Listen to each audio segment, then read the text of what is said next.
नमस्कार, city post के इस खास पेशकश में आपका स्वागत है। मैं हूं श्रीकांत प्रत्युष। लगातार 5 दिनों से हम आपको पटना के बाढ़ की तस्वीर दिखा रहे हैं, क्योंकि किसी भी चैनल पर आप जाएंगे, सोशल मीडिया में जाएंगे तो केवल पटना में जो बाढ़ की नौबत आई हुई है उसी से जुड़ी हुई खबर आपको मिलेगी। लेकिन बाढ़ के बहाने जो राजनीति हो रही है उस पर भी हमारी पैनी नज़र लगातार बनी हुई है। आप देख रहे हैं कि बाढ़ के बहाने किस तरह से बीजेपी के नेता नीतीश कुमार पर, नीतीश सरकार पर निशाना साध रहे हैं। गिरिराज सिंह ने कहा कि मैं माफ़ी मांगता हूं पटना की जनता से, बिहार की जनता से, क्योंकि मैं नहीं मानता कि ये प्राकृतिक आपदा है, ये हमारी भूल है, हमारी सरकार, हमारे अधिकारियों की चूक है, जिसकी वजह से आपको इतनी फजीहत झेलनी पड़ रही है। स्वाभाविक है। मैं इतना ही कहूँगा कि हमारी कमियों ने पटना की जनता को तकलीफ दिया। आगे हम ऐसा कोई काम न करें जो फिर से लोगों को बाढ़ की स्थिति बन जाए।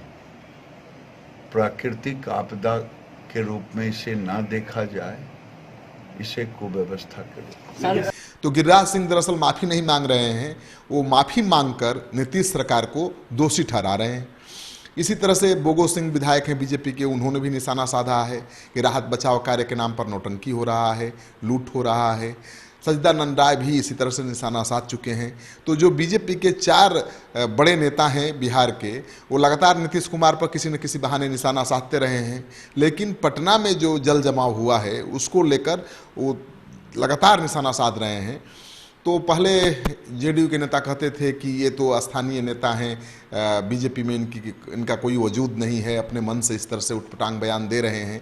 लेकिन आज जिस तरह से केंद्रीय नेतृत्व ने नीतीश सरकार पर निशाना साध दिया है, उससे तो साफ है कि बीजेपी के जो प्रदेश स्तर के नेता हैं अपने मन से नहीं बल्कि केंद्रीय नेतृत्व के इशारे पर नीतीश कुमार के खिलाफ मोर्चा खोले हुए हैं।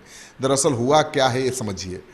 नीतीश कुमार ने कहा कि उन्होंने भारत सरकार से बातचीत करके फरक्का बांध के सभी 109 गेट को खुलवाया ताकि गंगा का स्तर कम हो और पटना से जल निकासी में सुविधा हो। नीतीश कुमार के इस बयान के बाद रविशंकर प्रसाद केंद्रीय मंत्री हैं, वो पटना पहुंचे और उन्होंने उनके इस बयान को पलट दिया ये कहकर कि उन्होंने भारत सरकार से बात करके, पहल करके फरक्का बांध के 119 गेट को खुलवाया।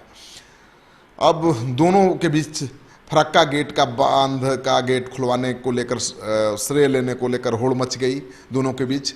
रविशंकर प्रसाद फरक्का बांध के गेट खुलवाने का श्रेय लेने में जुट गए, नीतीश कुमार तो पहले ही श्रेय ले चुके थे। तो जिस तरह से शुरुआत हुई उससे लगा कि कुछ न कुछ गड़बड़ है। और अब तो अमित शाह जो पार्टी के राष्ट्रीय अध्यक्ष थे, पार्टी के सर्वेसर्वा थे, आज की तारीख में वो नंबर 2 के नेता हैं। भारत सरकार में नंबर 2 के मंत्री भी हैं, यानी केंद्रीय गृह मंत्री हैं।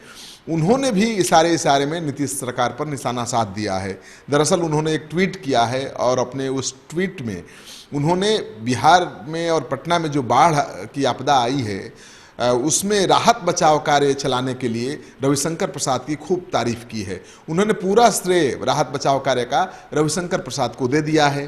तो प्रदेश के नेता तो जो बाढ़ की आपदा आई है, जल जमाव की नौबत पैदा हुई है पटना में, उसके लिए नीतीश सरकार को दोषी ठहरा ही रहे हैं।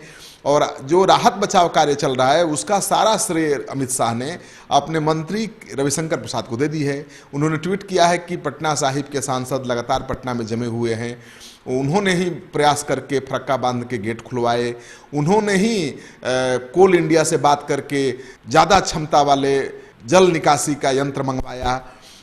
लगातार वो राहत बचाव कार्य वायुसेना के हेलीकॉप्टर से चला रहे हैं, राहत सामग्रियों का वितरण करवा रहे हैं। एक बार भी अपने ट्वीट में अमित शाह ने बिहार सरकार का नाम नहीं लिया और नहीं नीतीश कुमार के नाम की चर्चा की।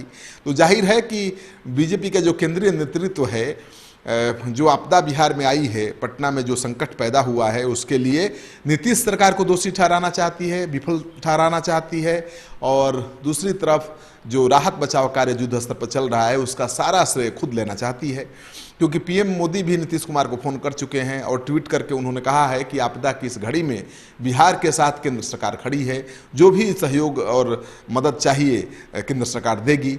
तो राजनीति समझिए, ये बहुत बड़ी राजनीति है इसके पीछे। दरअसल अब जिस तरह से अमित शाह का ट्वीट सामने आया है और रविशंकर प्रसाद को सारा श्रेय उन्होंने दे दिया है राहत बचाव कार्य का, उससे साफ जाहिर है कि जो बीजेपी के प्रदेश स्तर के नेता हैं अपने मन से नहीं बल्कि केंद्रीय नेतृत्व के इशारे पर नीतीश कुमार के खिलाफ मोर्चा खोले हुए हैं, उनको एक विफल मुख्यमंत्री साबित करने पर तुले हुए हैं। और दूसरी तरफ इसका मकसद ये है कि अगर मुख्यमंत्री के पद पर रहते हुए नीतीश कुमार विफल साबित हो जाते हैं तो बीजेपी का आगामी चुनाव के बाद या उसके पहले मुख्यमंत्री पद को लेकर के दावा मजबूत हो जाएगा, क्योंकि बीजेपी के नेता लगातार मांग करते रहे हैं कि 2020 के चुनाव के बाद ही मुख्यमंत्री कौन होगा ये ऐलान होना चाहिए। उसके पहले नीतीश कुमार को नेता मानकर वो चुनाव लड़ने के मूड में है नहीं। तो अब तो तस्वीर साफ हो गई है कि बीजेपी के जो नेता प्रदेश स्तर के हैं नीतीश कुमार के खिलाफ जो मोर्चा खोले हुए हैं उसका मकसद सिर्फ ये है कि नीतीश कुमार को विफल साबित करना और मुख्यमंत्री पद पर अपना दावा मजबूत करना। आपको ये खबर अच्छी लगे, अगर लगे कि ये खबर सही है, इसमें दम है, तो कमेंट बॉक्स में जाइए, अपना कमेंट जरूर लिखिए।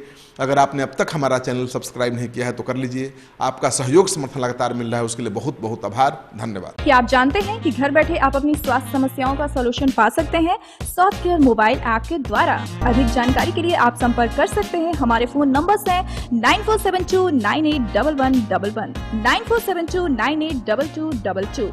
Soft care app, solution at your fingertips।